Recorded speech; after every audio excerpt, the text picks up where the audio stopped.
Tu es dans une salle d'attente. Il y a 5 ou 6 personnes autour de toi. Personne ne te parle. Personne ne te regarde. Mais toi, tu sens ton cœur qui accélère. Tes mains deviennent moites. Tu te demandes si tu es assis correctement, si tu respires trop fort, si les gens autour de toi te jugent. Et puis, quelqu'un te pose une question banale. Vous avez l'heure? Et là, ta gorge se serre. Ta voix tremble légèrement. Tu réponds trop vite, trop bas ou trop fort.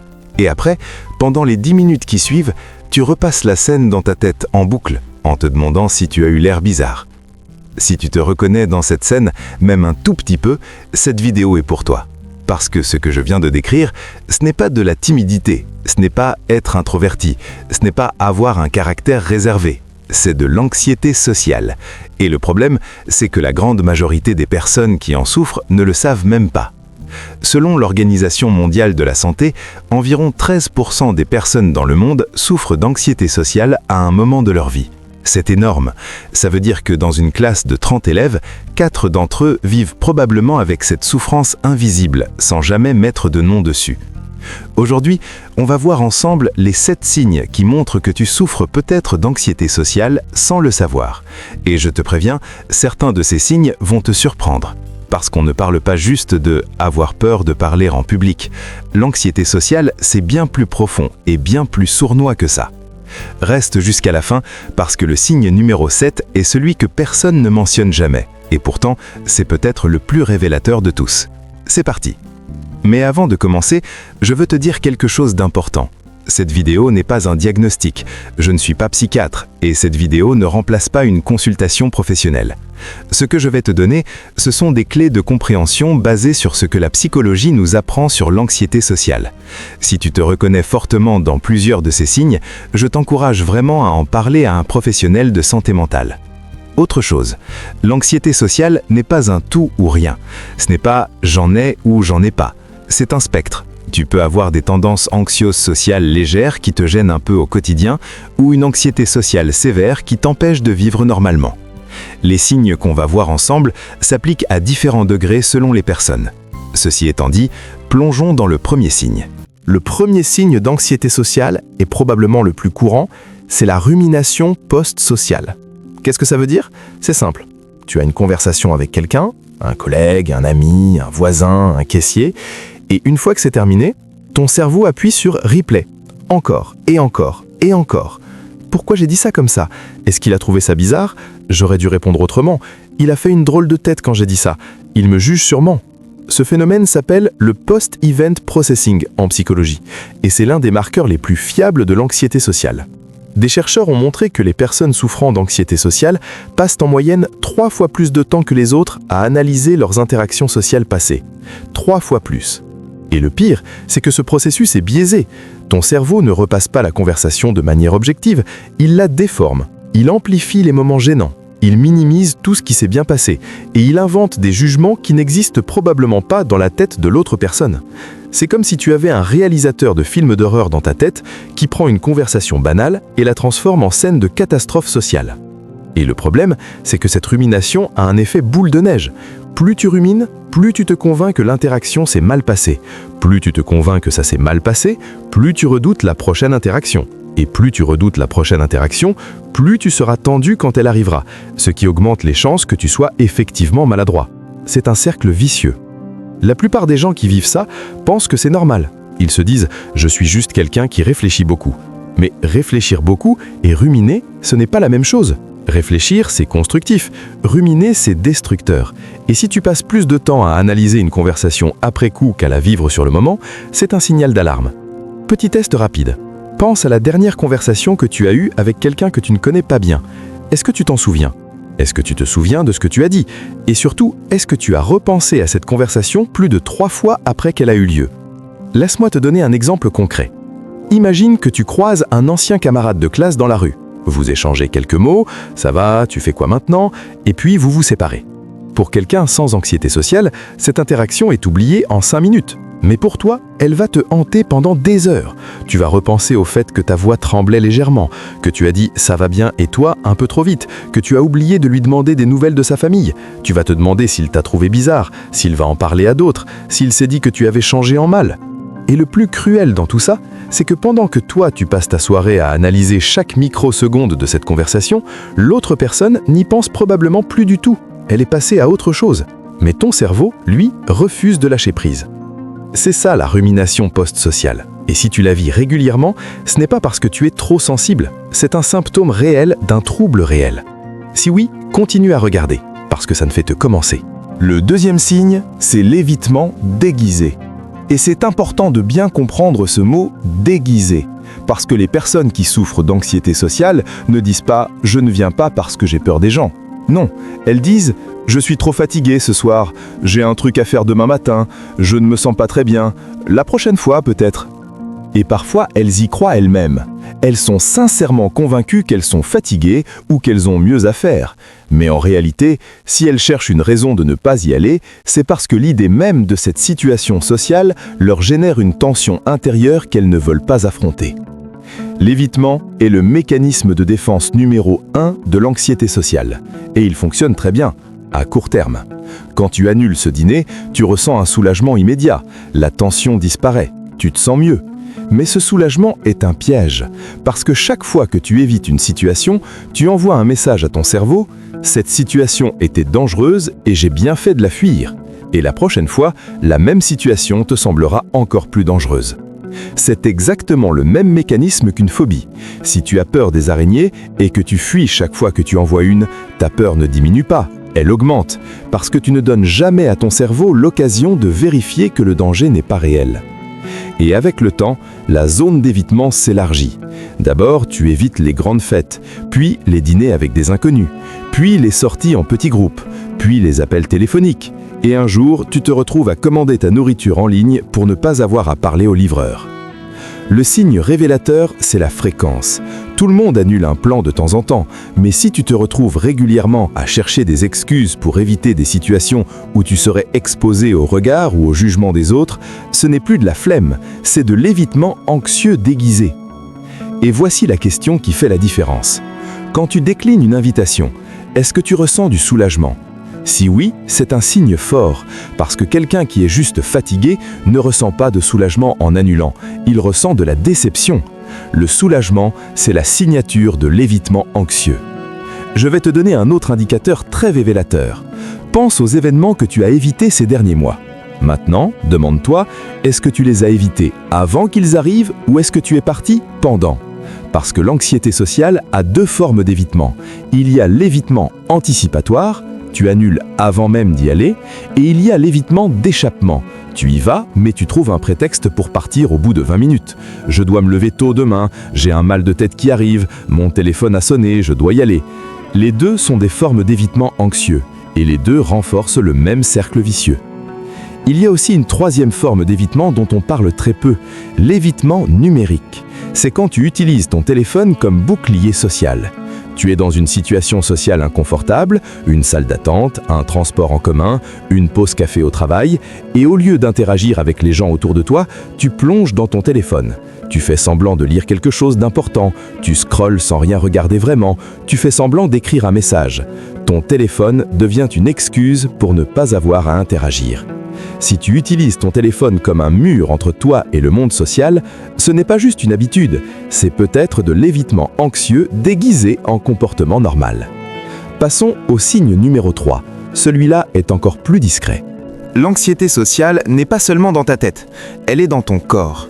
Et souvent, c'est ton corps qui te donne les premiers signaux bien avant que tu en sois conscient. Main moite avant d'entrer dans une pièce pleine de monde, gorge sèche quand on te demande de te présenter, cœur qui accélère quand le professeur fait un tour de table, jambes qui tremblent quand tu dois parler à quelqu'un que tu ne connais pas, boule au ventre à l'idée de devoir passer un appel téléphonique, rougissement incontrôlable quand quelqu'un te regarde.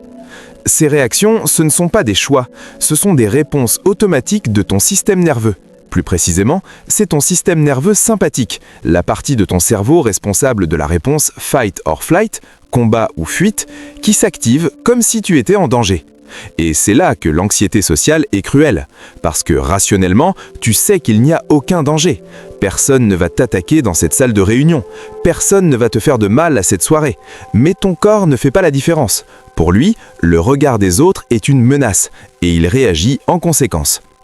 L'un des symptômes les plus frustrants, c'est le rougissement. Beaucoup de personnes anxieuses socialement développent ce qu'on appelle l'éréutophobie, la peur de rougir. Et c'est un double piège. Tu as peur de rougir, donc tu rougis plus facilement. Et quand tu rougis, tu as peur que les gens le remarquent, ce qui te fait rougir encore plus. Le problème, c'est que ces symptômes physiques sont souvent interprétés comme de la faiblesse, de la fragilité ou un manque de confiance en soi. Et la personne qui les vit se juge elle-même pour ça. Pourquoi je suis comme ça? Pourquoi je ne peux pas être normal? Mais ces réactions ne sont pas un choix, c'est de la neurobiologie. Ton cerveau a appris à associer les situations sociales à un danger et il déclenche une alarme automatique. Ce n'est pas de la faiblesse, c'est une programmation. Et la bonne nouvelle, c'est que ce qui est programmé peut être reprogrammé. Mais on en parlera à la fin de la vidéo. Mais avant ça, laisse-moi te parler d'un symptôme physique dont on parle très rarement, la tension musculaire chronique. Les personnes souffrant d'anxiété sociale vivent souvent avec une tension permanente dans les épaules, la mâchoire, le ventre. Cette tension est si constante qu'elles ne la remarquent même plus. Elle est devenue leur état normal. Mais quand ils y pensent, est-ce que tu serres la mâchoire en ce moment? Est-ce que tes épaules sont remontées vers tes oreilles? Si oui, c'est peut-être le signe que ton corps est en mode alerte, même quand il n'y a aucune situation sociale en cours. Et il y a un autre symptôme physique qui est souvent mal compris, la fatigue après les interactions sociales. Si tu te sens complètement vidé après une sortie, un repas de famille ou même une simple conversation, une fatigue disproportionnée par rapport à l'effort fourni, c'est probablement parce que ton système nerveux a fonctionné à plein régime pendant toute l'interaction. Ton corps a dépensé une énergie énorme pour gérer la menace perçue, même si cette menace n'existait que dans ta tête. Beaucoup de gens interprètent cette fatigue comme de l'introversion. Je suis introverti, les gens me fatiguent. Et c'est parfois vrai. Mais si cette fatigue s'accompagne de symptômes physiques comme ceux qu'on vient de décrire, ce n'est pas juste de l'introversion, c'est de l'anxiété sociale qui s'exprime à travers ton corps. Et voici un dernier symptôme physique que je veux mentionner parce qu'il est très mal compris, les problèmes digestifs. Boule au ventre, nausée avant un événement social, ce n'est pas dans ta tête. Enfin, si, c'est dans ta tête au sens où c'est ton cerveau qui envoie le signal, mais les effets sont bien réels dans ton corps. L'axe intestin-cerveau est l'une des connexions les plus puissantes du corps humain. Quand ton cerveau perçoit un danger social, il envoie un signal de stress à ton système digestif. C'est pour ça que tu as mal au ventre avant un entretien d'embauche, avant un rendez-vous, ou même avant un simple appel téléphonique. Si ton corps réagit régulièrement de cette manière avant ou pendant des situations sociales, ce n'est pas de la faiblesse, c'est ton système nerveux qui tire la sonnette d'alarme. Et c'est un signe qui mérite d'être pris au sérieux. As-tu déjà été dans une conversation de groupe et pensé quelque chose comme « Tout le monde a l'air tellement à l'aise, sauf moi. Lui, il sait exactement quoi dire. Moi, je suis juste là. » Les gens rient quand elle parle. Quand moi je parle, c'est le silence. Cette comparaison sociale permanente est un signe classique d'anxiété sociale. Et elle a une particularité. Elle est toujours orientée vers le bas. C'est-à-dire que tu te compares toujours à des gens qui semblent plus à l'aise, plus drôles, plus confiants que toi. Tu ne te compares jamais à quelqu'un qui est plus timide que toi. Ton radar est calibré pour détecter uniquement les preuves de ta propre infériorité sociale. En psychologie, on appelle ça la comparaison sociale ascendante. Et les recherches montrent que les personnes souffrant d'anxiété sociale la pratiquent de manière systématique et automatique. Ce n'est pas un choix conscient, c'est un réflexe mental. Et le résultat, c'est que tu développes une image déformée de toi-même en situation sociale. Tu te perçois comme moins intéressant, moins drôle, moins charismatique que les autres, même quand ce n'est objectivement pas le cas. Et voici le paradoxe. Les personnes qui souffrent le plus de cette comparaison sont souvent celles qui sont les plus observatrices, les plus empathiques, les plus attentives aux détails. Ce sont des qualités extraordinaires, mais l'anxiété les retourne contre elles en les transformant en hypervigilance sociale. Tu sais ce que font les autres avec cette capacité d'observation? Ils l'utilisent pour lire les gens, pour comprendre les dynamiques de groupe, pour devenir de bons leaders ou de bons amis. Mais quand l'anxiété s'en empare, cette même capacité se transforme en scanner de menaces.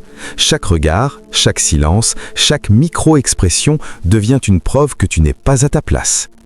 Le signe révélateur, c'est que cette comparaison se fait en temps réel. Tu n'es pas vraiment présent dans la conversation. Tu es dans ta tête, en train d'évaluer ta performance par rapport aux autres. Et ça, c'est épuisant. parce que tu dépenses toute ton énergie à t'évaluer au lieu de profiter du moment. Laisse-moi te montrer à quel point ce mécanisme est puissant avec un exemple. Imagine que tu es à une soirée et que tu fais rire quelqu'un avec une blague. Pour une personne sans anxiété sociale, c'est une victoire sociale. Elle se sent bien, elle se détend. Mais pour toi, même ce moment positif est neutralisé par la comparaison. Tu te dis « Oui, il a ri, mais l'autre personne a fait rire tout le groupe, alors que moi j'ai juste fait rire une seule personne. » Tu vois le piège ? Même les réussites sociales sont dévaluées par la comparaison. Rien n'est jamais assez bien.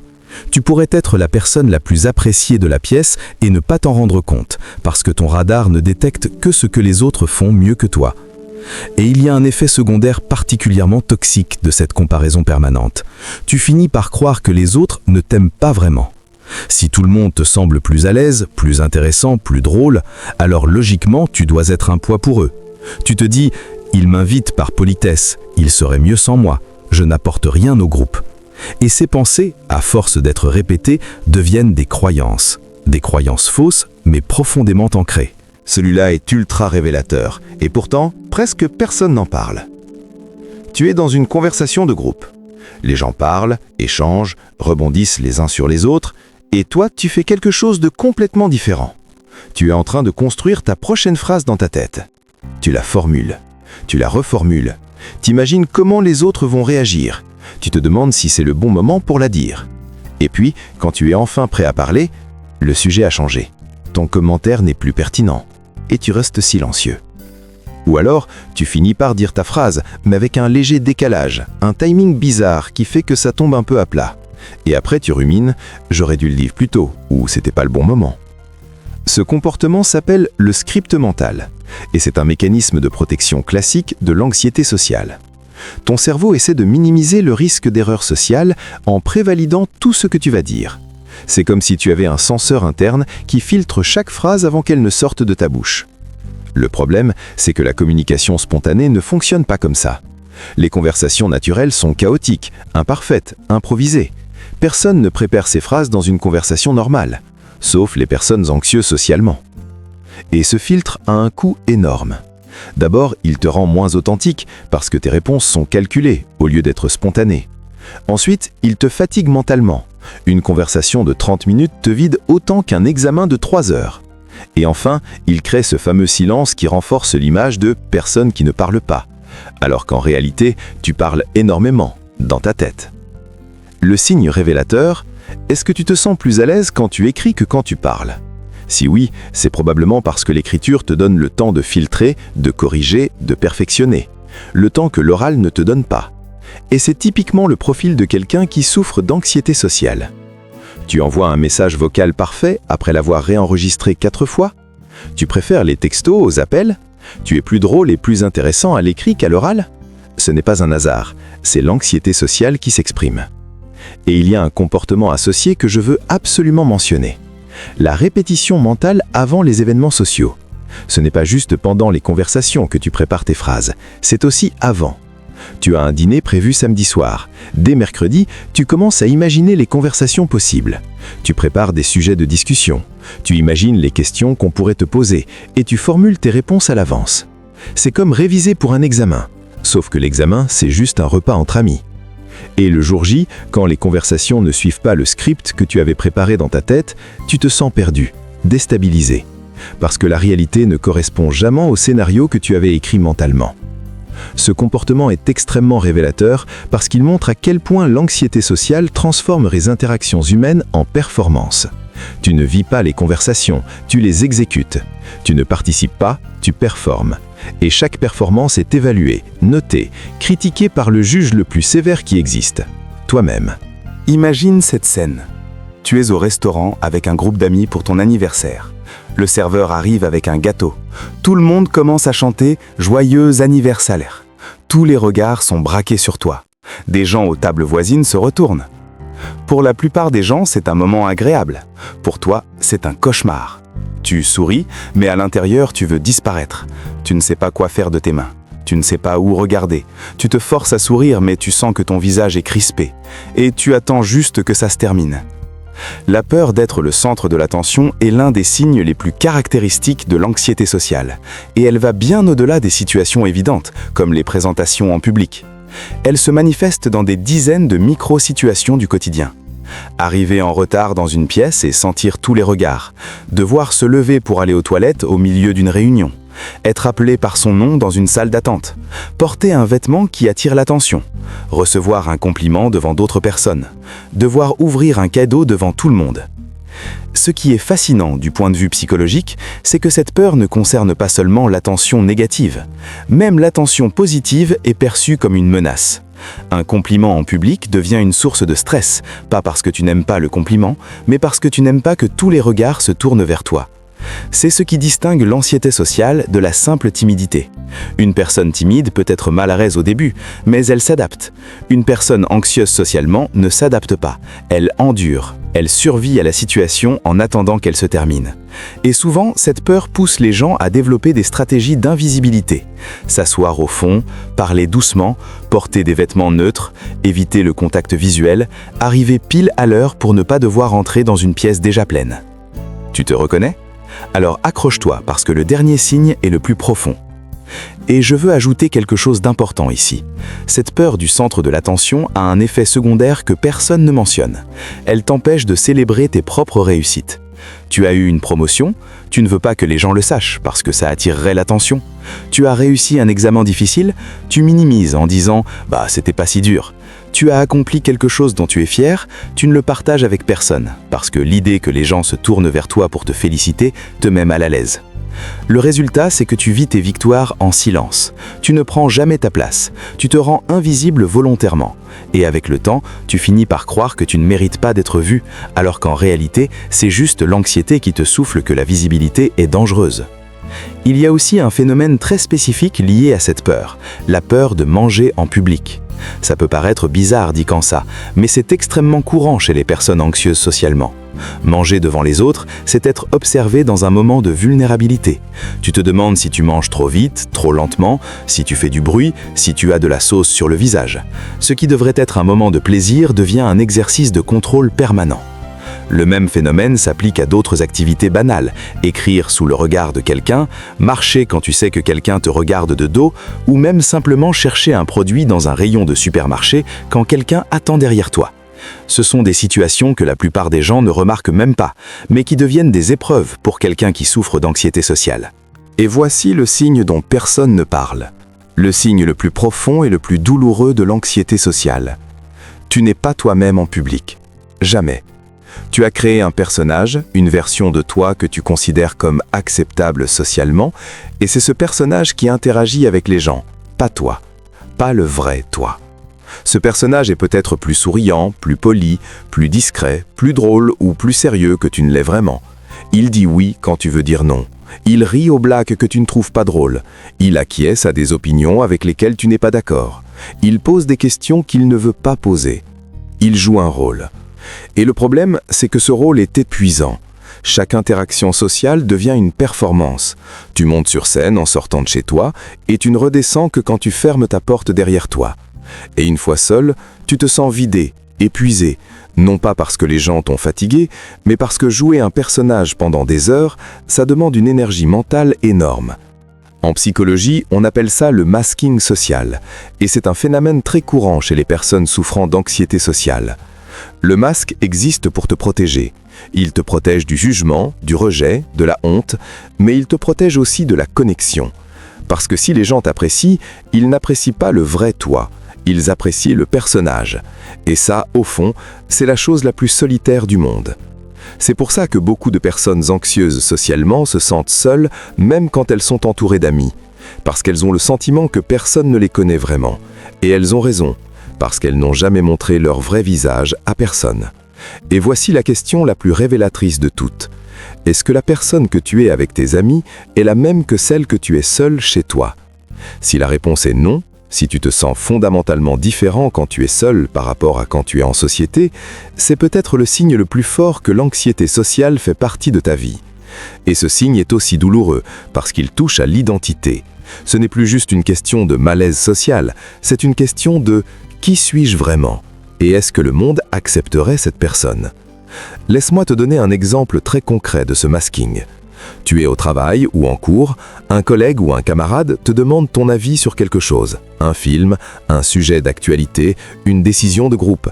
Tu as un avis, un vrai avis. Mais au lieu de le donner, tu regardes d'abord ce que les autres pensent. Tu attends de voir quel est le consensus du groupe et ensuite tu formules ton avis de manière à ne pas contredire la majorité. Pas parce que tu es d'accord, mais parce que tu as peur que ton vrai avis te fasse rejeter. Avec le temps, ce comportement crée un problème profond. Tu ne sais plus vraiment qui tu es.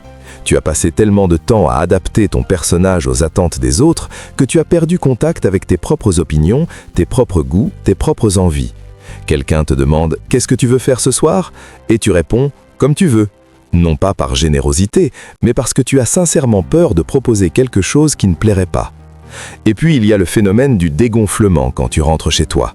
Pendant toute la journée, tu as maintenu le masque en place, souriante, aimable, agréable, et quand tu fermes ta porte, c'est comme si tu enlevais un costume de scène. Tu t'effondres sur le canapé, tu ne veux plus parler à personne, tu ne veux même plus regarder ton téléphone. Ce n'est pas de la fatigue normale, c'est l'épuisement de quelqu'un qui vient de jouer un rôle pendant 8 heures d'affilée. Si tu vis ça, sache que tu n'es pas seul. Et sache surtout que ce masque, même s'il te protège, te coûte quelque chose de précieux. La possibilité d'être aimé pour qui tu es vraiment. Récapitulons les 7 signes. Premier signe, tu repasses les conversations en boucle dans ta tête après qu'elles ont eu lieu. Deuxième signe, tu évites les situations sociales en trouvant des excuses et tu ressens du soulagement quand tu annules. Troisième signe, ton corps réagit physiquement avant même que tu en sois conscient. Mains moites, cœur qui accélère, rougissement. Quatrième signe, tu te compares constamment aux autres en situation sociale, toujours à ton désavantage. Cinquième signe, tu prépares tes phrases dans ta tête avant de parler, au lieu de répondre spontanément. Sixième signe, tu as peur d'être le centre de l'attention, même quand c'est positif. Septième signe, tu joues un personnage en public et tu ne montres jamais ton vrai visage. Si tu t'es reconnu dans 3 de ces signes ou plus, il y a de fortes chances que l'anxiété sociale fasse partie de ta vie. Et c'est important de le reconnaître, non pas pour te coller une étiquette, mais pour comprendre ce qui se passe en toi et pouvoir agir. Maintenant, je veux aussi te dire quelque chose de très important. Se reconnaître dans ces signes, ce n'est pas une condamnation, ce n'est pas une sentence à vie. Des millions de personnes vivent avec l'anxiété sociale et réussissent à la gérer, à la réduire, voire à la transformer en force. Parce que oui, les mêmes qualités qui alimentent l'anxiété sociale, l'hypersensibilité, l'empathie, l'attention aux détails, la capacité d'observation, sont aussi des qualités extraordinaires quand elles ne sont plus au service de la peur. Et je veux aussi déconstruire un mythe. L'anxiété sociale n'est pas synonyme d'introversion. Tu peux être extraverti et avoir de l'anxiété sociale. Tu peux adorer les gens, avoir envie de sortir, rêver d'avoir une vie sociale riche et en même temps être paralysé par la peur du jugement. Les introvertis rechargent leur batterie en étant seuls. Les personnes anxieuses socialement fuient les situations sociales par peur, même quand elles voudraient y être. C'est une différence fondamentale. Maintenant, la question que tout le monde se pose, qu'est-ce que je peux faire ? La première chose, et la plus importante, c'est de comprendre que l'anxiété sociale n'est pas un défaut de caractère. Ce n'est pas parce que tu es faible ou bizarre. C'est un trouble psychologique reconnu qui touche des millions de personnes dans le monde et qui se traite. Voici 3 pistes concrètes. Premièrement, l'exposition progressive. L'évitement nourrit l'anxiété. Donc le premier pas, c'est de commencer à t'exposer aux situations que tu redoutes. Mais par petits pas. Tu ne vas pas te forcer à faire un discours devant 500 personnes demain. Mais tu peux commencer par maintenir le contact visuel 1 seconde de plus, par dire bonjour à un inconnu, par poser une question en classe. Chaque micro-exposition est une victoire qui reprogramme ton cerveau. Deuxièmement, la restructuration cognitive. C'est une technique issue de la thérapie cognitivo-comportementale qui consiste à identifier tes pensées automatiques négatives et à les questionner. Par exemple, tu penses « tout le monde me regarde ». La question à te poser « est-ce que j'ai une preuve concrète de ça ?» ou « est-ce que c'est mon anxiété qui parle ?» La plupart du temps, tu réaliseras que tes peurs sont des hypothèses, pas des faits. Troisièmement, si l'anxiété sociale impacte sérieusement ta vie quotidienne, si elle t'empêche de travailler, d'étudier, d'avoir des relations, n'hésite pas à consulter un professionnel. La thérapie cognitivo-comportementale est particulièrement efficace pour l'anxiété sociale, avec des résultats prouvés scientifiquement. Ce n'est pas un signe de faiblesse de demander de l'aide, c'est un signe d'intelligence. Et j'ajoute une quatrième piste que beaucoup de gens ignorent, l'autocompassion. Les personnes anxieuses socialement sont incroyablement dures avec elles-mêmes. Elles se jugent, se critiquent, se punissent pour chaque erreur sociale, réelle ou imaginée. Apprendre à se parler avec la même bienveillance qu'on parlerait à un ami est un changement radical.